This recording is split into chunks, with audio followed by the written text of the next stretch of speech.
What's up, friends? Marty here. Today we are talking about the 2022 real estate market and the forecast that I see for it.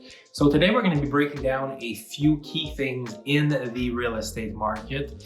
There's really some key indicators that we need to keep an eye on in the real estate market. So we're going to cover a few questions. Why does a real estate market climb? Why do they bust? And when will it turn? Right now, at the beginning of 2022, we are sitting on a very hot real estate market. We've seen the inventory be kept super low throughout the entire past 20 months. And do we think that things will change around? Well, stick with us today and we'll break that down. Okay, so why do real estate markets climb? Well, it's really a story of supply and demand. The lower that the inventory is, the quicker the real estate market will climb. And why do they go bust? Why do they come down? It's the opposite side of the coin. There's a bit too much inventory, or sometimes way too much inventory, and buyers feel like they can get a better deal. Sellers are willing to compromise when it comes to price because they know that they've got 3-4 neighbors on the same street looking to sell their property. And when will it turn? Well, there's a certain point where the market gets crazy enough that more people are motivated to sell, and that will cause the inventory to climb. There's other things that can happen in the market. Interest rates could go up. There could be some new financing rules that change, making it harder for people to get approved. Or on the opposite side, maybe there'll be some changes making it easier for people to get financing, and that could affect the real estate market in a whole other way. But let's break down the actual market of 2022 and how it's going. So before we get into that, let's break down what it means to be in a buyer's market or a seller's market. So we have a seller's market over here.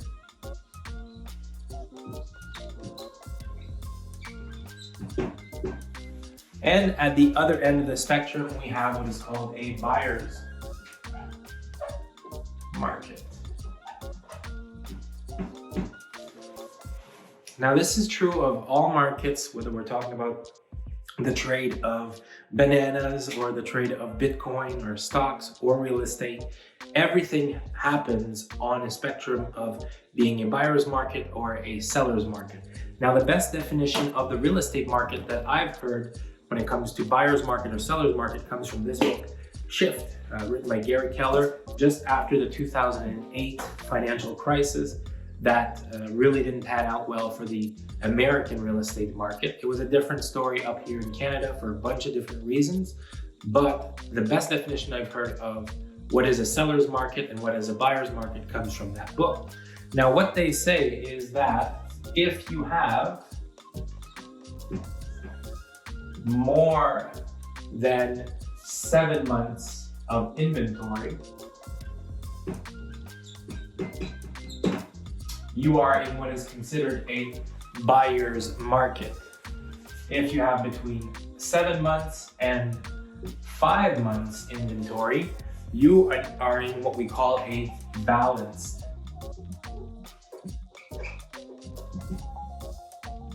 market. Now, you guessed it, anything below 5 months, we are in a seller's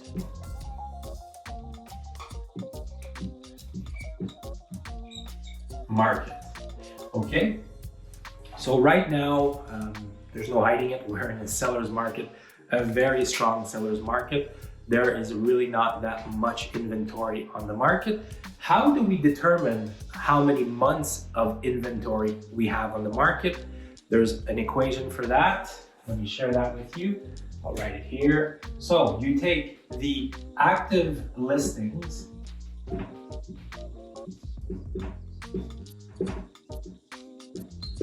on the market and you divide it by the sales in the past 30 days. or past month, right? So we are January 22nd. I want to know how many properties have sold since December 22nd. And then that will give your months of inventory.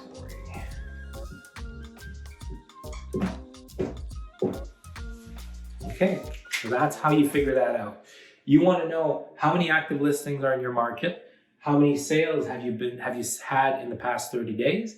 You take this number, you divide it by this number, you get your months of inventory. Now, word of caution here. This is useful when you're looking at the real estate market as a whole, right? When you're looking at the macroeconomic for a country or a province or a state or a city. But you need to make sure that whenever you're looking at your own property or you're doing an evaluation for a client, you look in their market. Some markets are saturated right now with inventory. The rental market in Ottawa has a lot of inventory. Doesn't mean that people aren't having problems renting out their place. It's a different market than the real estate sales market. And the market in Orleans might be performing differently than the market in Canada. Those are two markets in the Ottawa area. But let's break down some real numbers for the Ottawa area, and that'll put things into perspective for you. Okay, so we're gonna take the active listings in the Ottawa area, and we're gonna divide it by how many sales we've had over the past month, over the past 30 days. And that'll give us our rating if we're in a hot seller's market or a buyer's market. You know the answer. We're in the seller's market, but just how heavy of a seller's market are we in right now? So we've got 864 active listings in the market this morning. Okay, these are numbers that I got from the MLS this morning. How many properties have we sold in the past 30 days in the Ottawa Real Estate Board? That answer is 854. Those are firm sales, not conditional sales. Conditional sales could still go one way or the other. They could firm up or they could fall through and go back on the market. So if we take this number and we divide it by this number, we get 1.01 months of inventory. That's crazy low. So in 1 month, if we stop listing properties, we don't list any more homes on the real estate market, we would be completely out of inventory within 31 or 32 days. So that's how crazy the market is. So we looked at the spectrum. We got the buyer's market at 7 months or more, balance between 5 and 7. Anything below 5 is a seller's market. We are currently here. So we are in a very, very strong seller's market. Now, what does this mean for the forecast of the year? Well, it means a few different things. It means that the real estate market right now is very, very hot. We don't expect it to change anytime soon, meaning the next couple of weeks. It's a very, very good time to be selling your property. But what does it mean as far as the next few months, the following year? Well, different real estate agents will have different opinions. And whenever it comes to stuff like this, it's not a legal thing, but I think it's important for me to put out a disclaimer, is that you need to do the research for your own market. You need to do the research for your own type of home. What type of product is it? Is it a smaller condo? Is it a luxury house, 4,000 square feet with a 4-car garage? Those are totally different markets. Are you in the middle of the city? Are you in the outskirts? These are useful numbers to look at an overall trend in the market, but you need to focus on the numbers of your own property. But global scale, macro level, at the city level, provincial, state level, these will still impact the end price that you would get for your property. But let's talk about what I think is going to happen. Well, we've been seeing prices rise and rise and rise and rise. And a lot of people that I would speak to in the past 15 years of my career, I would say, would you sell your property? Some of them, the answer would be absolutely not. And as a salesperson, my question is to ask them, well, what would it take for you to sell your property? And then they would come up with a ridiculous price, and they would say, $650,000. If you get me that, I'll sell my property. When the houses were worth probably $350,000, $400,000 for that specific case. But now in January of 2022, they could probably get that crazy price that they said they would sell for.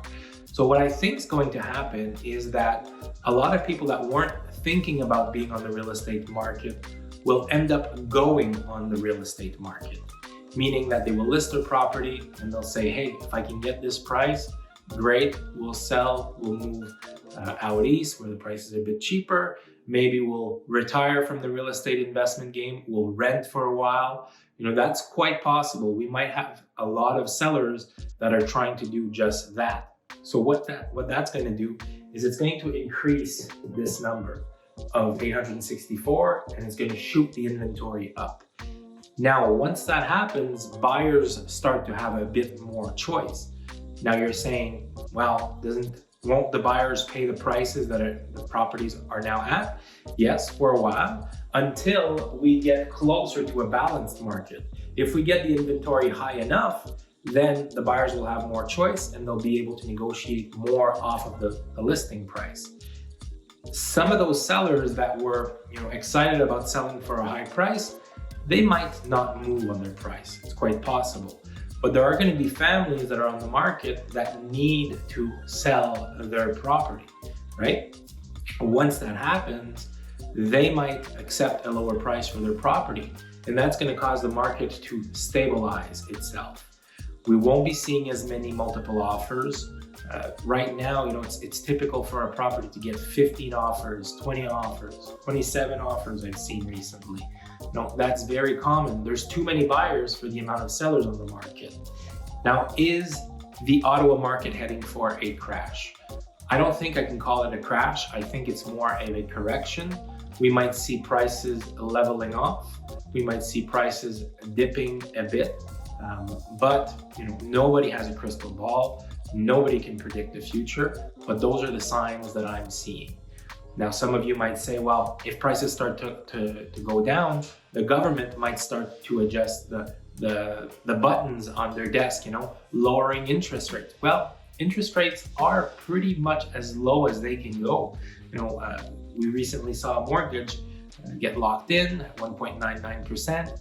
Are they going to go lower than that? No, I think that the Canadian Bank of Canada will raise interest rates this year. Actually, they did say something to that effect a few days ago. Will they hold true to that promise? Time will tell.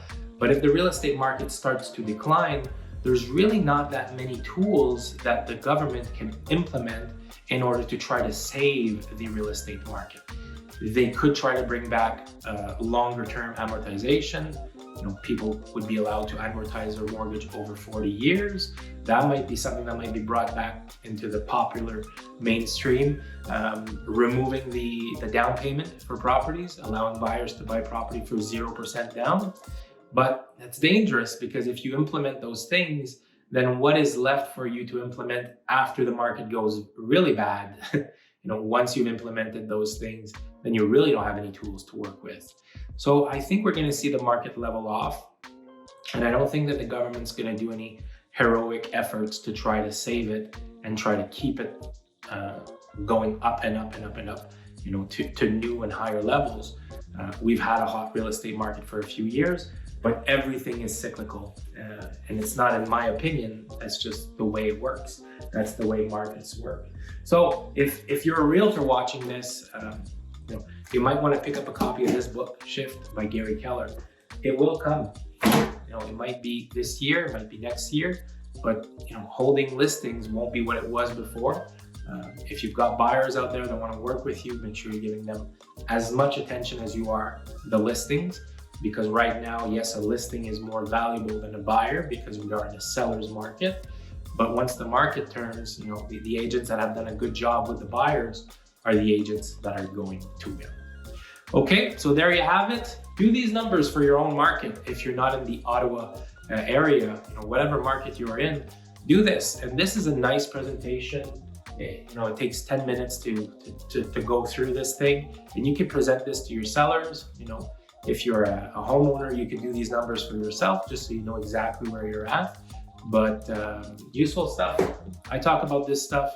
80% of the listing appointments that I go on, there's a lot of interest in the market out there to understand how come we're in a busy seller's market, and how it's going to end and what causes it to end. So there you have it. Feel free to share all this knowledge with your friends. Share this video. If you're new here, check out our channel. Subscribe to the channel if you feel like we've earned it. Leave a like on this video. Also comment in the section down below. Let me know how hot your real estate market is. And let me know if there's any other topic you would like me to cover on this channel. It's always my pleasure to see the community that's forming in the comments section of this channel. I'm really enjoying it, and keep an eye out. We come out with new content a few times per week on tips and tricks for real estate agents throughout the world. Okay, hope everybody has a good weekend, and I will catch you guys later. Ciao.